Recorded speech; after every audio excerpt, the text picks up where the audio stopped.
Good morning, everybody. This is Chris Posey. I'm the marketing manager at OGI Process Equipment, and I'll be your host today. Today's webinar is about sanitation in the food and beverage industry, and it'll be led by applications engineer John Payne. So we're doing this webinar ahead of PAC Expo. We'll be at PAC Expo October 23rd through 26th. It's going to be in Chicago. You can come by our booth, visit us at booth 7440. We'll be in the processing zone. Come by, introduce yourself, drop your card off. We're going to have some giveaways, and so you definitely want to get your name in the hat for that.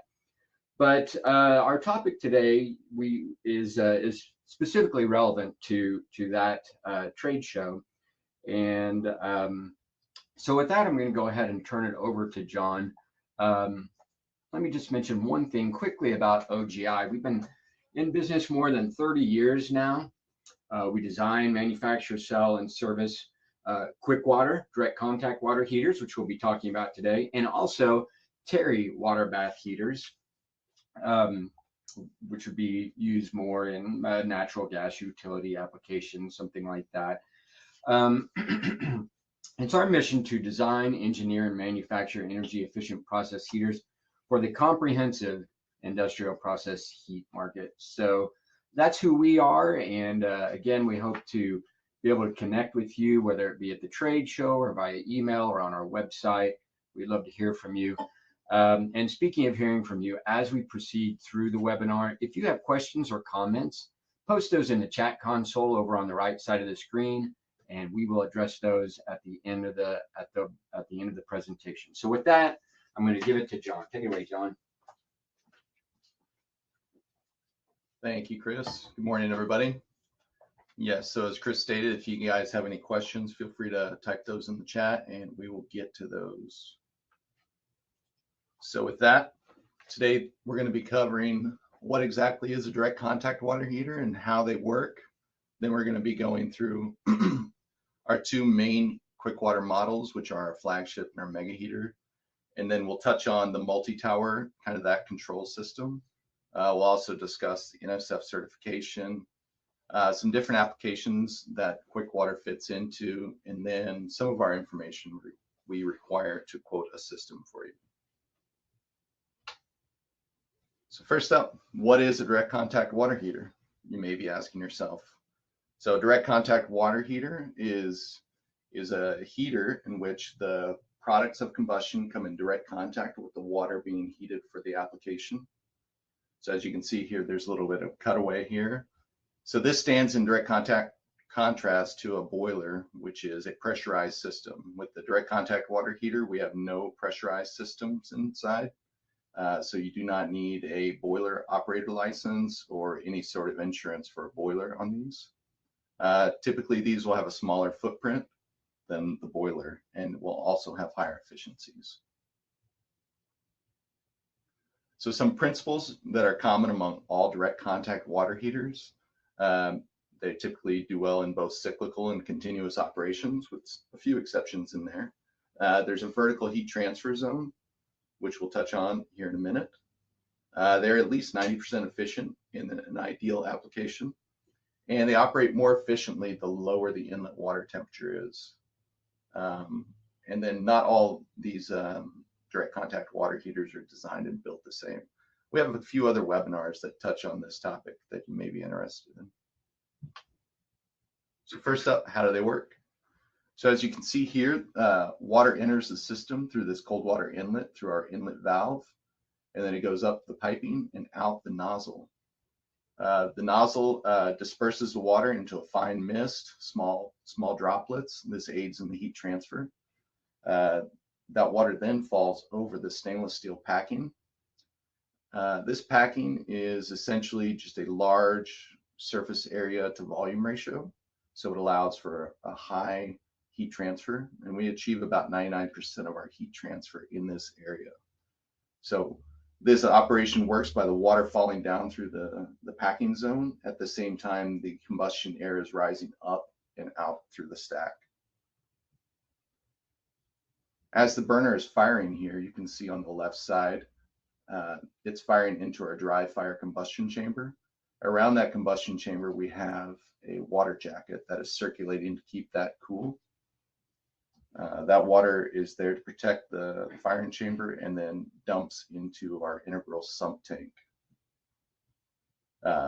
All the water is accumulated in this sump from both the firing chamber recirculation as well as the water coming in through the packing. Once the water accumulates in the integral tank, it is then pumped out to the system with our transfer pump.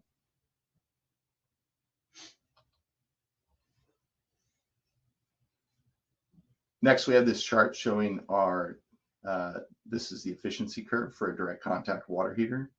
And this pretty much governs all direct contact water heaters. So with the QuikWater, typically we have an exhaust stack temperature about 10 to 20 degrees above the inlet water temperature. So in a scenario where we have 70-degree water coming into our system, worst case, we'd expect about a 90-degree stack temperature. And then reading this chart, you would look to have about a 97% efficiency, somewhere in there, as you can see. First up here, this is our QuikWater flagship. This is what we typically will see in a lot of applications, especially in the food and beverage industry. This, we offer a lot of controls options, VFDs, all sorts of PLCs, HMIs, everything you want there. And then down that rabbit hole, you can go into custom programming for your sort of application that you're looking for. We do all that in-house. These heaters range from 600,000 BTUs up to 40 million plus per heater. With the QuikWater flagship, we're limited to a maximum discharge of 180 degrees Fahrenheit.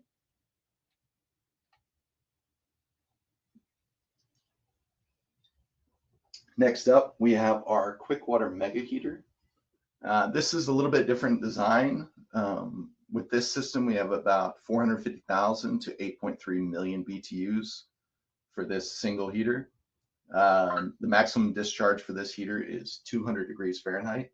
And we'll kind of go in on the next slide and kind of discuss how that's a little bit different.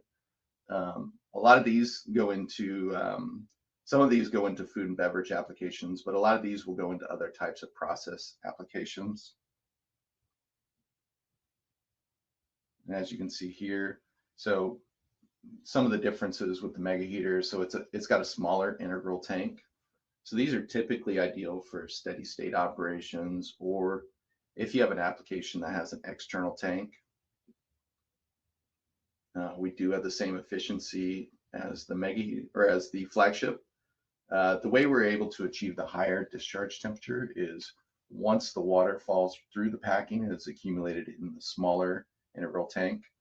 And then as it is pumped out to the process, the water is drawn along the firing chamber. It's this long horizontal section that's highlighted in red. And so that tall pump there is sucking the water from the burner end. And so the water will flow from the tower end to the burner end as the burner is firing. And that's where we pick up our additional temperature. Maxon burner is our standard burner for this. It's standard emissions, full modulation burner.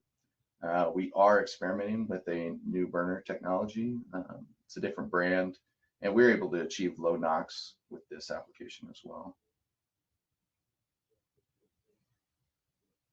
Next up, we have our multi-tower. So this, you can use any of the product lines, whether it be a flagship or a MegaHeater. And it's essentially a control scheme to where we can use two heaters either to get increased redundancy or increased turndown. So you can either run these as two 100%, or you can even run them as three 50% units. It's kind of all depending on what your process is. And with these, it operates on lead lag. The control system levels the wear between both heaters and all the pumps associated. So the control system will know operation hours, start stops, and it attempts to level those out over the time.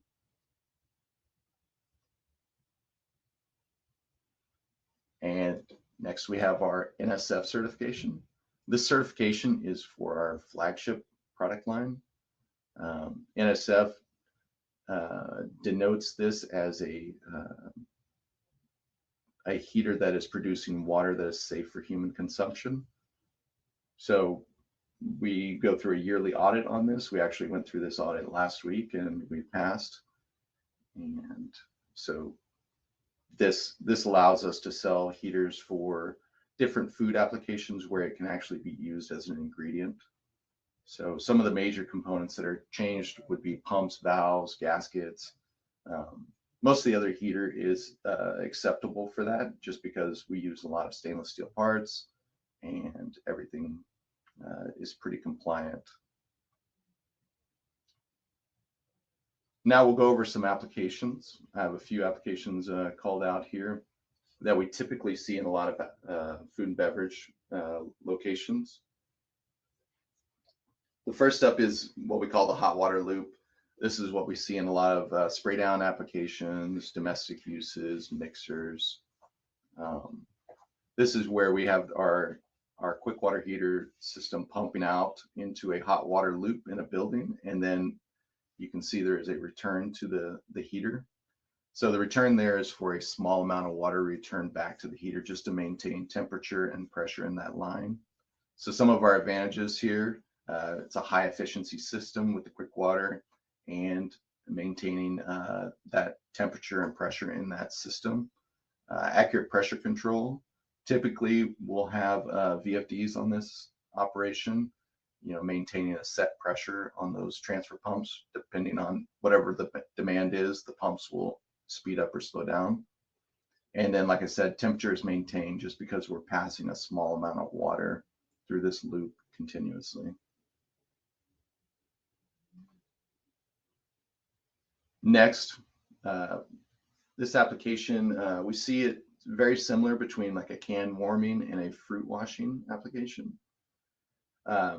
This is an application where there is a large vat with a conveyor belt and it is drawing the product through. The product is typically cool or dirty.